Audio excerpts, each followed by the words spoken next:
안녕하세요, 고성준이라고 합니다. 저는 30대 개발자가 되고 싶어서 열심히 공부를 하고 있고요. 이 영상은 제 일기 영상에 더욱 가깝기 때문에 개발 실력 향상에 도움이 될 수도 안 될 수도 유익한 시간이 될 수도 시간을 낭비한 짓이 될 수도 있다. 네, 안녕하세요, 고성준입니다. 오늘은 지난번 영상처럼 특정한 주제 같은 건 없고요. 그냥 이번 주에 제가 뭘 했는지를 나열하는 방식으로 말씀드리는 그런 영상이 될 것 같아요. 일단 첫 번째로 제가 만든 앱이 앱스토어랑 구글 플레이 스토어에 둘 다 공개가 되었고요. 이거는 이제 아마 제가 지난번 영상에서도 말씀을 드렸던 것 같은데 앱 내에서 구입할 수 있는 그 구독 상품이 있어가지고 그것도 똑같이 이제 라이브가 됐습니다. 어떤 앱이다라고 구체적으로 밝히기는 좀 뭐하기는 한데 어쨌든 판매를 하고 있습니다. 지금은 뭐 그렇게 막 이걸로 뭐 돈을 얼마 벌었어요 막 이렇게 자랑할 수준은 아니지만 그래도 고무적인 거는 어쨌든 특별한 뭐 컴플레인 같은 거는 저한테 아직은 안 들어오고 있고 그 말인즉 뭐 앱이 큰 문제는 없다는 얘기겠죠? 큰 문제가 있어도 그냥 귀찮아가지고 그걸 회원 입장에서 저한테 알리지 않은 뭐 그런 상황일 수도 있겠지만은 뭐 일단은 네 좋은 게 좋은 거니까 그냥 그렇게 생각을 하고 있고 또 한 가지 기쁜 소식은 어쨌든 팔리긴 팔린다라는 거예요. 이게 지금 막 유의미한 수준의 어떤 매출을 내고 있지는 않지만 그래도 팔리기 시작했다라는 거 그게 굉장히 고무적인 부분인 것 같고 물론 뭐 제가 앱을 알리기 위한 노력을 아무것도 하지 않고 막 자동으로 팔리고 있는 그런 건 아니고 페이스북이랑 인스타그램 용으로 마케팅 이제 에셋들을 만들어 가지고 소액으로 네, 마케팅을 하고 있습니다. 그래서 이런 앱이 있어요 여러분 와서 써보세요 뭐 이런 식의 어떤 광고 집행을 하고 있고요. 그거를 보고 이제 들어오신 분들이 네, 결제를 해주고 있는 것으로 보입니다. 그것과 더불어 가지고 이제 앱스토어랑 구글 플레이 스토어에서 초반에 뭔가 이런 하이프를 만들기 위해 가지고 프로모션 코드를 뿌리는 그런 기능이 있어요. 뭐 일종의 서포터즈 개념으로 해가지고 좀 몇몇 분들을 모집을 했습니다. 그래서 그분들한테 프로모션 코드 드리고 뭐 이거 한번 써보세요. 써보고 나서 뭐 괜찮으시면 리뷰도 적어주시고 뭐 이런 식으로 이제 한 거죠. 했는데 그런 분들이랑 조금 섞여 있어가지고 지금 정확한 숫자는 제가 파악이 안 되지만 그래도 뭐 한 적어도 네 한두 분 정도는 유료로 돈을 주고선 구매를 하신 것 같아요. 저희 그 구독 서비스 이용 단가가 낮기 때문에 뭐 한두 분이라고 해봤자 뭐 얼마 되지도 않는데 그래도 팔린다라는 게 어딘가 네 이런 생각이고 또 팔린다라는 것은 어쨌든 그분들이 원하는 무언가가 있다라는 것일 테니까 그거를 잘 캐치를 해가지고 이제 조금 더 많은 분들이 만족할 수 있게끔 서비스를 다듬어 나가면 이게 얼마나 커질지 모르는 거잖아요. 그리고 저는 제가 만든 서비스를 더 많은 분들이 사용하고 더 많은 가치를 창출을 하고 이런 걸 원하기 때문에 열심히 해볼 생각입니다. 지금 제가 만든 서비스의 상태를 좀 말씀을 드리면은 유저들이 사용할 수 있는 그 화면은 뭐 좀 부족한 부분이 있지만은 다 만들어진 상황이에요. 근데 이제 저를 비롯한 운영진이 사용할 어드민 페이지가 없는 상황이에요. 그래서 그거를 이제 만들어 나가는 것도 요번 주에 한 일 중에 하나입니다. 어드민 페이지의 경우에는 어플리케이션의 형태여가지고 핸드폰으로 이제 할 수 있는 것도 좋지만은 타자를 친다거나 이렇게 할 때는 컴퓨터에서 하는 게 더 편할 거잖아요. 그래서 어플리케이션의 형태보다는 웹사이트의 형태가 더 좋겠다. 사실은 이 어드민 페이지를 플러터로 만들어도 되고 뭐 뷰로 만들어도 되고 리액트로 만들어도 되고 뭐 할 텐데 공부도 할 겸 뷰로 한번 만들어 보자. 그래가지고 오랫동안 잊고 지냈었던 뷰 강좌를 다시 훑어보면서 어드민 페이지를 지금 만들고 있습니다. 기능들도 지금 정말 꼭 필요한 거 외에는 그냥 안 만들어 놓은 상태인데 그래도 어쨌든 뭐 여러분들께 잠깐 보여드리면 만들고 있는 어드민 페이지고요. 요 템플릿은 부트스트랩 템플릿 아무거나 제가 갖다가 무료 템플릿 중에 네, 아무거나 갖다 쓴 상황입니다. 그래서 대표적으로 제 애플리케이션에 게시판 기능이 있는데 그 게시판에 올라오는 질문들을 응답해주기 위해서 이 페이지를 한번 만들어 봤어요. 질문 게시판 페이지 뭐 이렇게 쭉 목록이 나오죠. 쭉 목록이 나오고 이 중에서 뭐 보고 싶은 질문글을 만약에 보게 되면은 이런 식으로 제목 나오고 그 다음에 내용 나오고 여기에 댓글 표시가 되고요.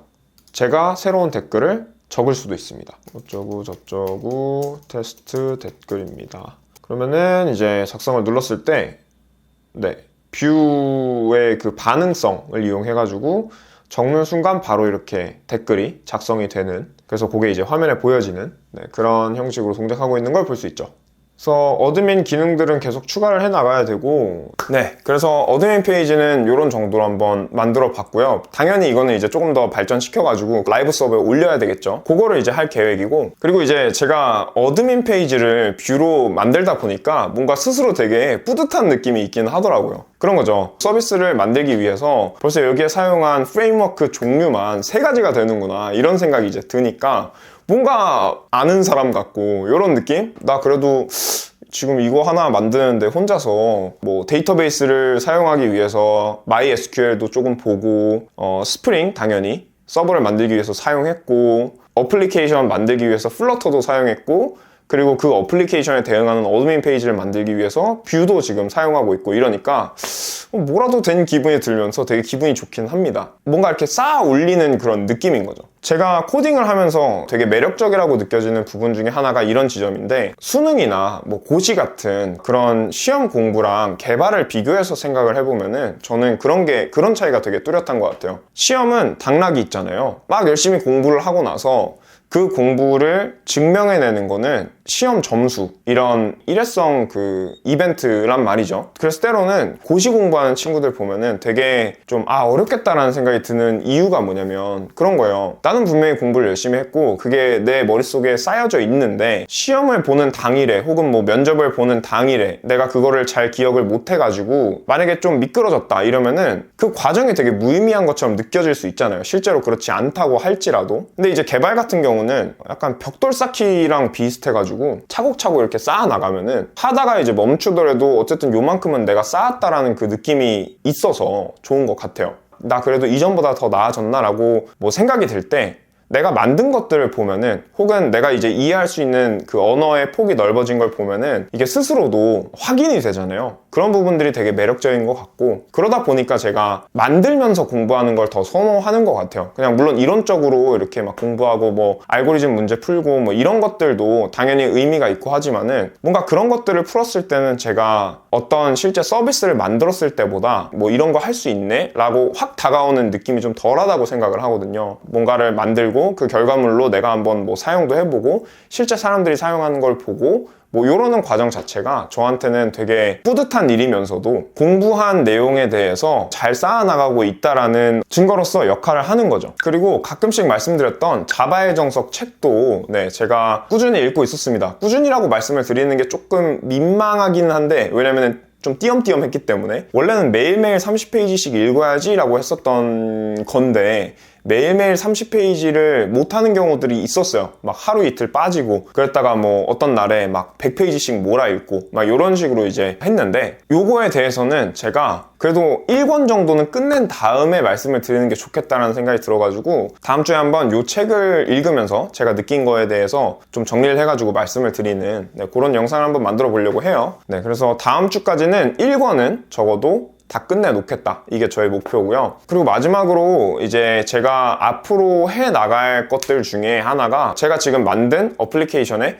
서버 쪽을 좀 리팩토링 하는 거예요. 근데 그거를 하기 위해서 인프런에서 강의를 하나 더 들으려고 하거든요. 제가 이전에 인프런에서 어떤 강의를 들었는지는 뭐 지난번 영상들에서 말씀을 드리기도 했지만은, 어떤 한 커리큘럼이 있단 말이에요. 인프런에서 너 스프링 배우고 싶어? 그러면은 요 커리큘럼대로 한번 따라가봐 라고 하는 그 추천 코스가 있어요. 근데 그거를 제가 듣다가 이제 중간에 오케이, 나 이 정도면 한번 어플리케이션을 위한 서버를 만들어 볼 수 있을 것 같은데 해가지고 튕겨져 나와가지고 일단 만든 거란 말이에요. 그래서 당연히 돌아가긴 하지만 비효율이 곳곳에 숨어 있고, 그리고 제가 멈췄던 그 지점 이후의 내용들은 어떻게 하면은 코드를 더 효율적으로 짤 수 있는가, 어떤 신기술들을 뭐 적용할 수 있는가, 막 이런 내용들이 이제 있기 때문에 그런 것들을 듣고 나서 제가 만든 이 서버를 보면은 막 고칠 점들이 막 보이겠죠. 일단은 내가 비효율적으로 코드를 짜긴 했지만 새로운 지식들을 배워가지고 한번 적용을 해보면은 제가 공부하는 스타일에 되게 잘 맞을 것 같은 거예요. 재미도 있고. 그래서 그런 계획을 갖고 있습니다. 그래서 제가 들을 강의는 김영환님의 스프링 데이터 JPA, 그 강의를 들을 거고, 그 뒤에 쿼리 DSL이라는 그 강의까지도 한번 꾸준히 들어볼 생각이에요. 근데 이거는 뭐 둘 다 강의 시간이 만만치 않게 길기 때문에 다 듣는 데까지는 조금 시간이 오래 걸릴 것 같고, 사실 좀 고민을 했었거든요. 토비의 스프링 책을 그냥 먼저 읽을까, 아니면은 이 김영환님 강의 2개 남은 거를 듣고 나서 그 다음에 이제 책으로 갈까 좀 고민을 많이 했는데, 그래도 저는 이제 스타일상 뭔가 배우고 나서 바로 적용할 수 있는 것들을 배우는 게 흡수도 빨리 되는 것 같고 재미도 있고 한 것 같아서 먼저 인터넷 강의부터 듣고 그 다음에 이제 책으로 넘어갈 생각입니다. 보통 이제 기초를 세우고 나서 그 다음에 이제 막 응용을 이렇게 쌓아 나가잖아요. 근데 저 같은 경우 이제 응용 먼저 해본 다음에 다시 기초로 가겠다, 이렇게 올라오겠다, 이런 얘기다 보니까 코스를 따라가는 거에 익숙한 분들 입장에서는 들었을 때 저게 맞아? 이럴 수 있는데, 뭐 저는 일단 여태까지 그런 방식으로 공부를 해왔고 잘 맞다고 생각이 들어가지고 이번에도 한번 그런 방식으로 해볼 생각입니다. 그래서 오늘 영상은 그냥 되게 쉬어가는 느낌으로 중간 정리를 한 그런 영상이었는데, 정리를 해보면 첫 번째로 제가 만든 앱 스토어에 잘 올라갔고 지금도 판매 중이다. 그런데 실제 구매자가 몇 명 생기긴 했다. 굉장히 기쁜 소식이다 라는 거고, 그리고 두 번째, 이 어플리케이션을 운영하기 위한 어드민 페이지 아직 안 만든 상태였는데 기억을 조금 더듬어 가면서 만들고 있는 중이다. 그리고 세 번째로는 자바의 정석 좀 봤어요. 요거 1권 마무리하고 나서 여러분들께 다음 주에 말씀을 드리도록 하겠다. 마지막으로는 이제 스프링 강의 듣다 만 거 나머지 다 들은 다음에 서버 코드들 관련해서 리팩토링을 해나갈 계획이다. 요건 조금 더 장기 플랜인 거죠. 까지였습니다. 사실 구독자 300명대가 된 게 시간이 좀 지나기는 했는데, 그래도 요즘도 가끔 보면은 되게 신기해요. 뭐 내 영상이 뭐라고 이렇게 300명이 넘는 분들께서 봐주실까, 참 감사하다. 뭐 때때로는 이게 약간 뭔가 나한테 원하는 게 있나? 라는 생각이 들어서 부담스러울 때도 있는데, 어쨌든 늘 지켜봐 주셔서 감사드리고, 저도 더 뭔가 실력적으로든 뭐든지 간에 발전을 해서 여러분들께 더 좋은 정보를 드리고 더 좋은 영상을 보여드릴 수 있도록 노력하도록 하겠습니다. 그러면 오늘도 제 영상 지켜봐 주셔서 감사드리고 저는 다음 주에 뵙도록 하겠습니다. 감사합니다.